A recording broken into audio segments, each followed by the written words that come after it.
10 মে পর্যন্ত ওই জাহাজে প্রায় 10 জন আক্রান্ত হয় এবং এই 10 জন থেকে 3 জনের মৃত্যু হয়। এরপর শুরু হয় আরেকটা সংকট।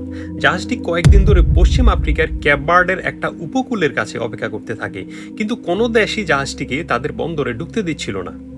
শেষ পর্যন্ত স্পেন তার একটি দ্বীপে জাহাজটিকে আশ্রয় দেয় এবং 10 মে 120 জনেরও বেশি যাত্রী ও ক্রু সদস্যদের ওই শিপ থেকে নামিয়ে নেওয়া হয় কড়া স্বাস্থ্য সুরক্ষার মাধ্যমে, এবং জাহাজটিকে জীবাণুমুক্ত করার প্রক্রিয়া সম্পন্ন করা হয়। হান্টা ভাইরাসের কোয়ারেন্টাইন মেয়াদ 42 দিন নির্ধারণ করা হয়েছে। যাদের শেষ সংস্পর্শ 10 মে হয়েছে তাদের পর্যবেক্ষণ চলবে কমপক্ষে 21 জুন পর্যন্ত।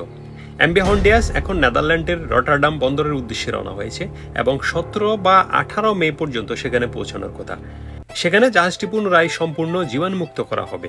হান্টা ভাইরাস মূলত বিভিন্ন ইঁদুর বা রডেন্ট প্রাণীর শরীরে থেকে থাকে। এটি একটি জুনোটিক ভাইরাস, অর্থাৎ প্রাণী থেকে মানুষের শরীরে আসে। আক্রান্ত ইঁদুরের মল বা প্রস্রাব, লালা থেকে তৈরি ধূলিকণা শ্বাসের মাধ্যমে মানুষের শরীরে ঢুকলে সংক্রমণ হতে পারে।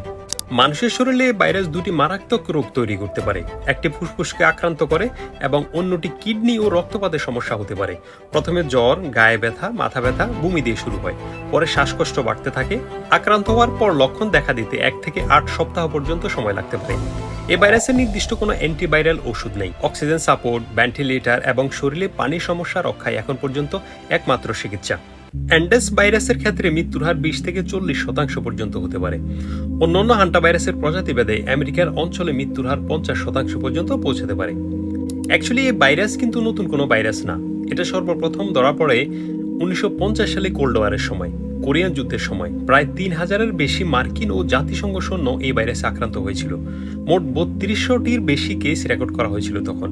এই ভাইরাসকে তখন বলা হতো কোরিয়ান হেমোরোজিক ফিভার, মানে কোরিয়ান রক্তক্ষরণ জ্বর। ওই সময় কেউ বুঝতে পারেনি আসলে এরকম কেন হচ্ছে এতগুলো মানুষের সাথে, তাও আবার একই সাথে। পরে 1976 সালে দক্ষিণ কোরীয় ভাইরোলজিস্ট লি হো ওয়াং সহ তার একটা টিম মিলে সেই জ্বরে আক্রান্ত রোগীদের শরীর থেকে এই ভাইরাসটি ডিটেক্ট করে।